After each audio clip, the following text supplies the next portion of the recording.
실제 하버드대 경제학과 수업 지상중계라는 문구로 우리의 눈길을 끄는 책. 이 책은 하버드의 강의를 지상중계하겠다는 저자의 말처럼 경제학 수업 분위기를 생생하게 묘사하고 있다. 특히 경제학 원론의 저자 맨큐, 재무부 장관 출신 서머스, 이외에도 세계적인 하버드 석학들이 정부 및 현업 곳곳에서 일한 경험을 학문과 접목시킨 강의에 주목할 만하다. 현실의 문제를 질문과 토론을 통해 답을 찾아가는 방식으로 진행되는 하버드 경제학 수업시간 엿보기. 수업시간의 논점과 우리가 한번 생각해볼 주제까지 잘 정리된 한 권의 서머리를 읽는 듯한 느낌을 주는 책. 바로 하버드 경제학이다.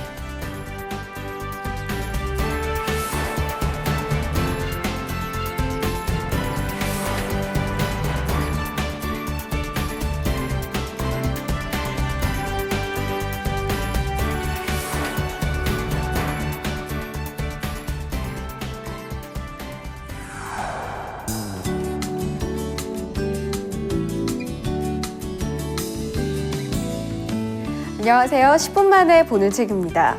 하버드 브랜드와 하버드 필자를 내세운 수많은 책들 중에서 이 책이 특히나 인기를 끌고 있는 이유는 하버드의 수업 내용을 그대로 옮겨놨기 때문입니다. 이 책은 단순히 강의 내용을 전달만 하는 것이 아니라 하버드 대학교 경제학과 교수들의 폭넓은 지식과 또 고민들에 대해서 한 번쯤 생각해보게 만드는데요. 첫 번째 강의는요, 세계적인 베스트셀러죠. 경제학 원론의 저자 맨큐 교수의 강의입니다.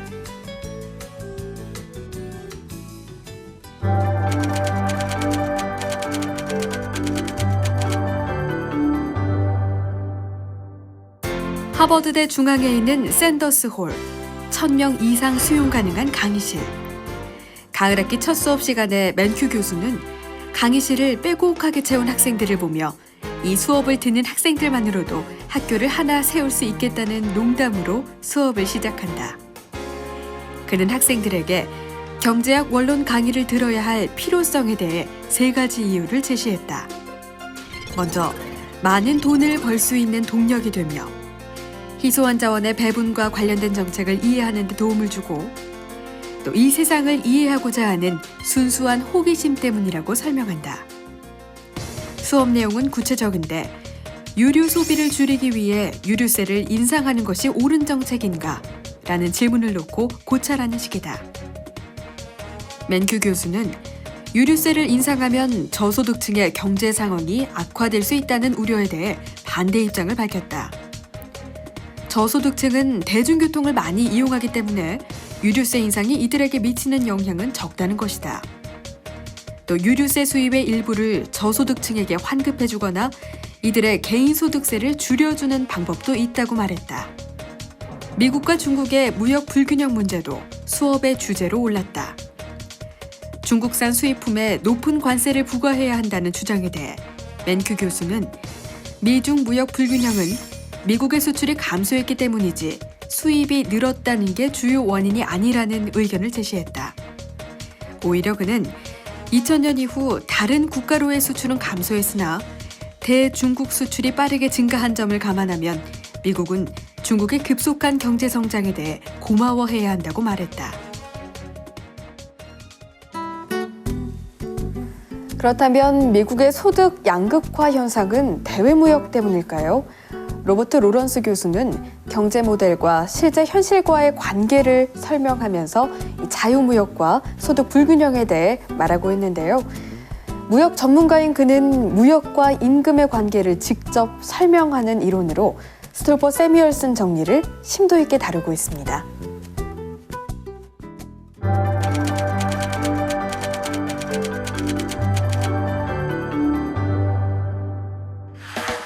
스톨퍼 세뮤얼슨 이론은 한 상품의 상대 가격이 상승하면 그 상품을 생산하는 데 집중적으로 투입되는 생산 요소의 실제 가격이 상승하고 또 나머지 다른 생산 요소의 실제 가격은 하락한다고 분석한다. 즉, 노동 집약적 상품의 상대 가격이 상승하면 일반 노동자에게는 호재이지만 첨단 기술 인력이나 자본 소유자에게는 나쁜 소식이다.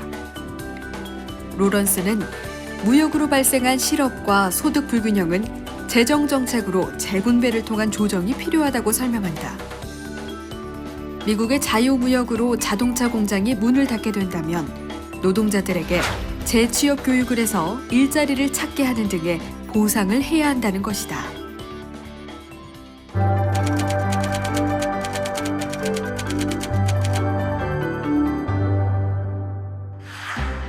로런스 서머스는 워싱턴에서 12년, 하버드대 총장으로 5년을 보낸 후에 다시 강단으로 돌아왔다. 그는 정부 고위직을 두루 지낸 경험을 살려 세계 정치 경제 현안을 주로 강의했는데 어느 날 학생 쪽에 앉은 동료 교수가 세계화란 미국화가 되는 것을 의미하는 겁니까? 라는 의미심장한 질문을 던졌다. 이 질문에 대해 서머스 교수는 우리가 현재 경험하고 있는 것은 세계화이지 미국화가 아닙니다. 미국화라는 표현은 냉전 시기에 더 적합합니다.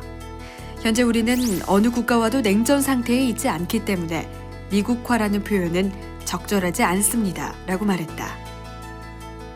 또한 서머스 교수는 자유무역이 복잡하게 된 원인으로 반덤핑과 지적재산권 보호를 꼬집기도 했다. 그는 구체적인 예를 들어 다음과 같이 질문했다. 어떤 제품에 대해 지적재산권이 보호돼야 하는가? 이 제품들에는 어떤 공통된 특징이 있는가? 지적재산권 보호는 소비자 또는 기업을 두고 누구에게 유리한가를 우선순위에 두고 판단하는 것에 대한 문제였다.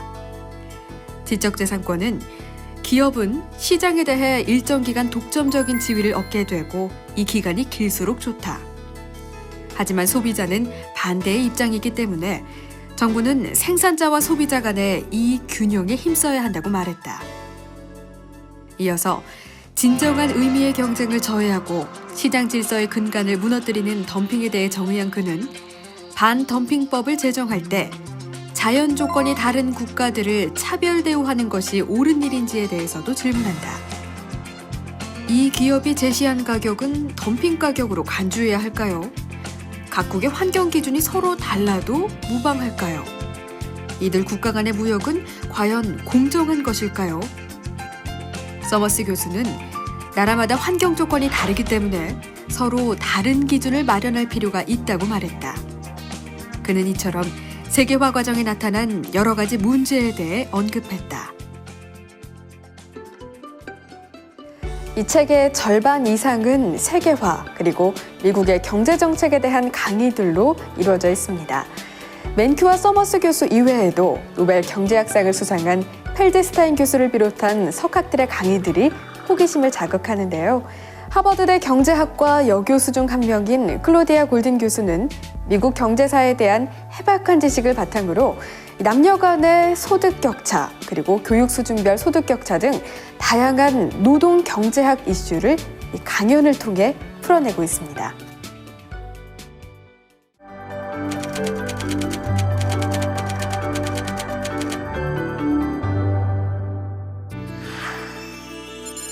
여성은 대부분 가정과 일이라는 어려운 선택의 기로에 선다. 이 문제에는 어떤 경제학 이론이 적용될까? 두 사람이 있는 가정에서 누가 밖에서 일을 하고 누가 가사를 맡을지 선택하는 것을 생각할 수 있다. 이 방식은 부부 간에도 상품을 교환하는 방식인 무역 방식으로 설명된다. 여기에는 특정 상품을 다른 생산자에 비해 더 적은 비용으로 생산할 수 있는 능력인 리카도의 비교 우위 이론이 설명될 수 있다. 두 사람 중 한 명은 가사를 전담하고 또 다른 한 명은 사회에서 일만 하거나 맞벌이로 일을 하게 될 경우 두 사람의 생산성의 차이가 클수록, 다시 말해 상대적인 비교 우위의 차이가 클수록 전업이 가져오는 이점은 더욱 커진다. 즉, 효용 극대화를 위해서는 두 사람이 한 가지 일만 전담하는 분업이 이루어져야 한다. 하버드 경제학과 교수들 중에는 정부의 브레인으로 활약했던 사람들이 많습니다. 그렇기 때문에 그들의 현업에서의 경험이 강연에 고스란히 녹아들 수 있는 거겠죠. 경제에 대한 깊은 고민은 물론이고 세계적인 사회경제 이슈, 그리고 정부의 경제정책에 대해서 최고의 교수들이 펼치는 명강의는 무척이나 흥미롭습니다. 그들의 생생한 강연을 이 한 권의 책으로 만나본다면 오늘날 자본의 흐름을 이해하는 데 많은 도움이 될 것입니다.